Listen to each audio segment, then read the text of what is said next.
So I'm going to talk a little bit about plantar fasciitis and running and what you could do to keep running even though you have plantar fasciitis. But first, why listen to me? Let's take a look at my feet. Okay, just what you want to see, my feet. But what I need to show you here is this nodule I have. Do you see the side of my foot where it actually comes up and it bumps up like that? I actually have one of the worst plantar fasciitis bottom of the foot that I actually have worked on.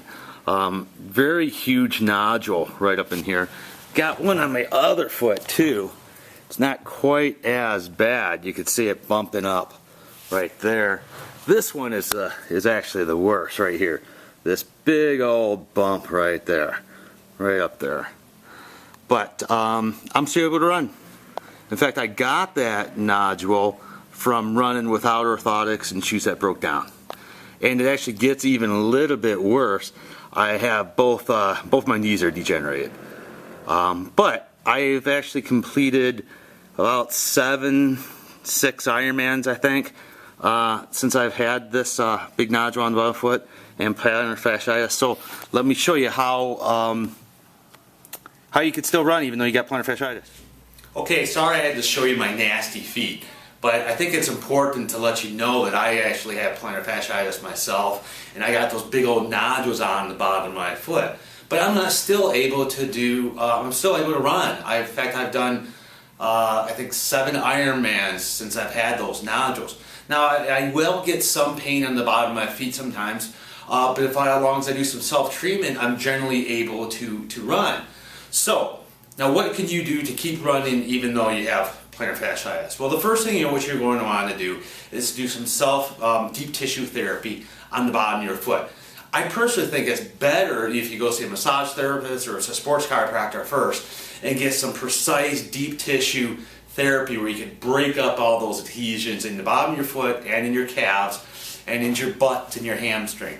Basically from your toes all the way up to your waist, deep tissue work. Deep tissue work all over. A tight glute could affect the hamstring could affect the foot, and so on. It's important to look beyond just the bottom of the foot when you have plantar fasciitis. A lot of times people come in to see me and they see other docs and everybody was just only addressing the pain on the bottom of the foot, usually with some type of injection or something like that.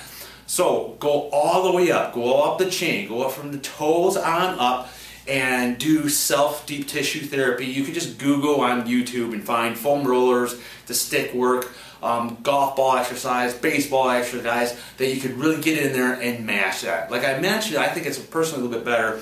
Go see a massage therapist, sports chiropractor, or physical therapist, and let them get their hands in there and break the bottom of the foot up, break the calf up, break the hip up, break the glute up, and the hamstrings and the quads. After you've actually done that, then a lot of this is the self-myofascial foam roller and stuff like that. Stick work helps out to maintain you there. But one thing you really want to do is on the bottom of the foot, take your foot and flex it up, kind of like I was doing that video to kind of show that nodule I had. Flex that up, put a little massage lotion on there, and break the heck out of that. Just really mash it in there. It should hurt, which is one of the reasons why it might be better off seeing someone initially to like a massage therapist or sports chiropractor to break that up. The other thing that I wear is I wear an orthotic. Okay. Now I kind of wear what I would call almost a minimalist orthotic, and what I mean by that is, and I'll go into a little bit of my views on orthotics and barefoot. What is better, barefoot or orthotic? And they sound like two exact opposite ends of the world.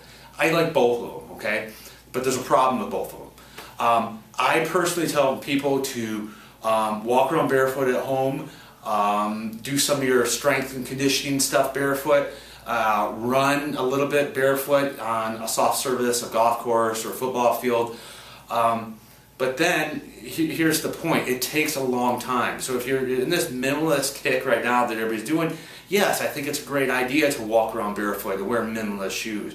The problem is it's going to take months or a year or more. It's going to take you a long time, unless you're someone who's already spent a lot of time walking around barefoot. And so, but if you're suffering from plantar fasciitis and now suddenly you decide, hey, I need to go right barefoot because I heard this is going to help, you're probably in for some problems, okay? So that's not a good idea.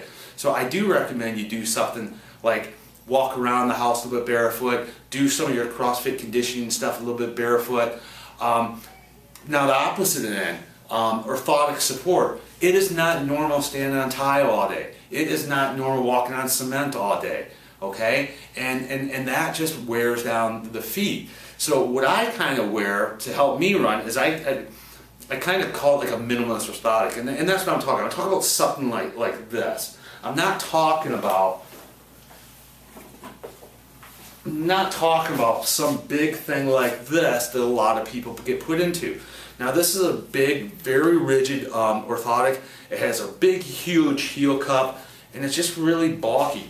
And a lot of orthotics just kind of mold the foot in. Sure, a big, rigid orthotic, it might help you initially with your plantar fasciitis, but it might actually end up making it worse in the long run, because if it's so supported, as we see this especially too, if someone casts the foot. So a lot of times they cast the foot in a non-weight bearing.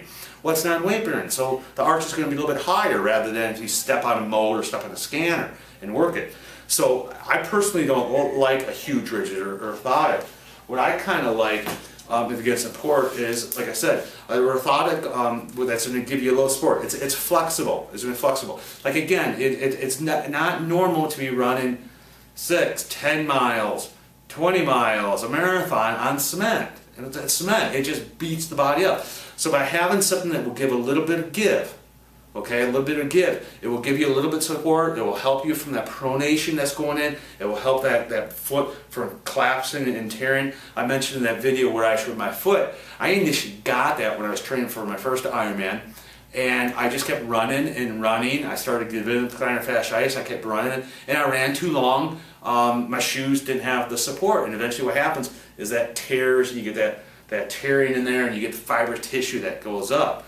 Another good thing about doing some type of kind of like I keep calling it a minimalist orthotic. I don't even know if anybody has coined that phrase or something, but I call it minimalist because I don't put those big heel cups in. We make it a little flexible. The other thing sometimes what you might want to do is put a wedge. Like in mine, I have like a 6mm wedge, and you put a small little wedge, a media wedge on that heel. And what that would do is also, so when you're taking that step and you're rotating in, it will put a little bit of extra wedge under the inside of that heel, which will stop that from rolling, some rolling in. So these are very helpful. I actually wear my orthotics, my orthotic, they're like this, except I have a little media wedge, and I have it kind of in a flat K-Swiss running shoe. So it's not like a big orthotic. It's not like a big orthotic like this that's now stuck into another huge supportive running shoe. The running shoe I have is a pretty flat shoe, and then I put the orthotic in there. And like I said, I finished multiple Ironmans for that. I ran, right after that video today that I did on my foot, I ran 8 miles over lunch, and I'm back. Now, if I run too much, it might flare up, and then you do that deep tissue. Another thing that so you need to look at the toe on up. So the orthotic's a piece, okay? If you're gonna do a lot of running, a kind of minimalist or orthotic, kind of like is great like that. But then you also do want to do the exercise, like I said, barefoot walking, and do some stuff like that to strengthen that type of stuff up. Do squats, do deep squats, really deep squats. Deep squats, and you think of them as a movement prep. You're preparing your body to move. We don't squat. We don't lay on the floor and get off the floor. Okay? So lay on the floor and get off the floor 100 times or 50 times. Do really deep squats and sit and do lunges, and that stuff will open up all the hips. The Turkish get up is a great exercise. So squats, lunges, Turkish get up, laying on the floor and get up. That's going to help loosen all these hips up in here. And it's all biomechanically related. So if you got tightness in the glutes, that's going to affect the tracking of the knee, it can affect the gastrocs, it can affect the hip. Lots of times, another thing you do is check out the mobility of the ankle. Okay? And what I'm talking about here is you can just put your foot down and see how far you can push your knee forward above your toes with your heel staying on the ground. So, just stand like this, and you want to flex that knee as far up and see how far forward that knee could go with that heel going it's with the heel staying on the ground. If you're only at 1 inches, 2 inches, or 3 inches, you got some less mobility issues in your ankle. And what you want to do like that is ankle mobility drills. And you could just look on YouTube for ankle mobility drills. Sometimes the fast way to do that is just go see a sports chiropractor. You could grab a hold of that ankle, move it, and then just give a little pop. Just like how you could adjust the neck or back, you could adjust that ankle and free that up. Sometimes that takes a while, but that lack of mobility in that ankle could have an issue with the plantar fascia. And last thing I would say to look at is your sacroiliac joint. Sacroiliac joint is the joint in the back. And that joint's supposed to be nicely moving, and a lot of times that could jam up. And the chiropractors typically will talk about it jamming back. Sometimes physical therapists talk about jamming forward. The whole point is just, if you're having plantar fasciitis and you would think you tried everything for plantar fasciitis, realize that there's a lot of other things that when all added together, could be causing the plantar fasciitis, or causing you lack to respond, because if you're just addressing the bottom of the foot. But a sacroiliac joint could kind of jam back like this, make this foot this leg, a little bit shorter on the side. So most of the time, what I see with people is they have multiple things going on, But however, a lot of times if you go to see one clinic, you go in there, slick into the bottom of my foot. Wow, look at that nodule. We need to inject that with something. But no one's addressing the ankle mobility. No one's addressing the Q angle. The Q angle is an angle between your hip and your knee, and they've shown that the greater that Q angle is, the more problems you have with knee issues and stuff like that. And a greater Q angle, it's just basically meaning that your legs are in line. And a lot of times if you pronate on one side, your knee's going to drop, and that's going to open this angle up there. And you crack that with an orthotic, with like a medial wedge in there. A couple other things that I found. I also really like using magnesium oil, and you can get that at like a health food store. It's a kind of like a topical anti-inflammatory, and the extra magnesium helps get into the Incoming call from 400. Alright, I'm not going to do it. Sorry, I had a phone. That extra magnesium really gets into the muscles, and it seems to really help with a lot of tightness and stiffness. So that's all kind of the stuff that you could do on yourself. Some type of like I said, minimalist orthotic, kind of like that. You see, it's really not that big, with a little bit of flexibility and then maybe a wedge in there. Deep tissue on the bottom of the foot, the calf, the buttocks, the hamstring, like I said, everything from the way up. Walk around barefoot, doing squats, doing lunges, Turkish get up, laying on the floor, just get up. That's great to free up all the hips and all that area right there. And then magnesium oil. And that's pretty much what I do on a regular basis to keep myself running, even though I have those big nodules on the bottom. Now, if you do all that and you're still suffering with some problems, there are some stuff that you could do by going to see another physical therapy or sports chiropractor.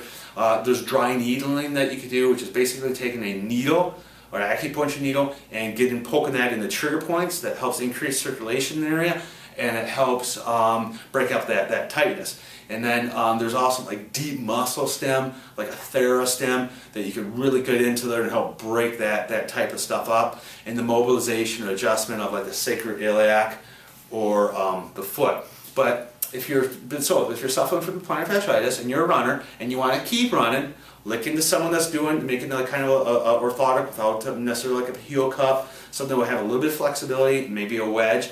Put that in kind of a fairly neutral shoe. The orthotic's doing the correction. Do all those exercises, and hopefully that will keeps me going. And like I said, I still run. I've still done Ironman, and I have yet to see a pair of nodules on anybody's foot as bad as those ones I have. Hope that helps. If you have any questions, just post in the comment section or drop me an email.